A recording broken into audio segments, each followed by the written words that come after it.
नकवी का बयान, हुकूमत के खिलाफ चार्जशीट, निज़ाम की नाकामी तो असल मसला है ही नहीं, मारूफ सहाफ़ियों का रद्द-ए-अमल सामने आ गया।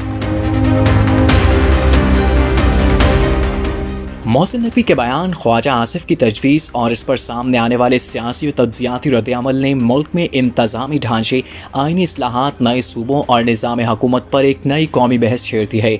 नामवर सहाफ़ियों के रद्द-ए-अमल सामने आए हैं जिनके मुताबिक सूबों की तश्कील, नए इंतज़ामी यूनिट्स या वफाकी इंतज़ाम में किसी इलाके की मुंतकिली जैसे मामलात सिर्फ आइनी तरमीम, पार्लिमानी इत्तफ़ाक़ राय और मुतल्लिक़ा सूबाई असम्बलियों की मंजूरी से ही मुमकिन है। इसलिए किसी भी बड़ी तब्दीली के लिए वसी सियासी इत्तफ़ाक़ राय नागुज़ीर होगा। सीनियर तज्ज़ियाकार मज़हर अब्बास ने कहा कि मोहसिन नकवी का बयान गैर मामूली नौयत का है और अगर हुकूमत वाकई इस मौक़िफ़ की हामी है तो वज़ीर दाखिला को यही बात पार्लियामेंट में बाकायदा पॉलिसी बयान की सूरत में पेश करनी चाहिए थी। मज़हर अब्बास ने कहा कि अगर हुकूमत तस्लीम कर रही है कि मौजूदा निज़ाम नाकाम है तो उसका मतलब यह है कि वो खुद अपनी नाकामी का इत्तराफ़ कर रही है। पाकिस्तान का असल मसला निज़ाम की नाकामी नहीं, सियासी जमातें तोड़ी भी गईं, बनाई भी गईं, हुकूमतें गिराई भी गईं और बनाई भी गईं। इसलिए ये कहना दुरुस्त नहीं कि निज़ाम नाकाम हो गया, क्योंकि निज़ाम को मुस्तकिल बुनियादों पर चलने ही नहीं दिया गया। उनका कहना था कि महज नए सूबे बना देने से इस बात की कोई ज़मानत नहीं दी जा सकती कि तमाम मसाइल हल हो जाएंगे। सीनियर तज्ज़ियाकार रऊफ क्लासरा ने कहा कि अगर मोहसिन नकवी समझते हैं कि मौजूदा निज़ाम नाकाम है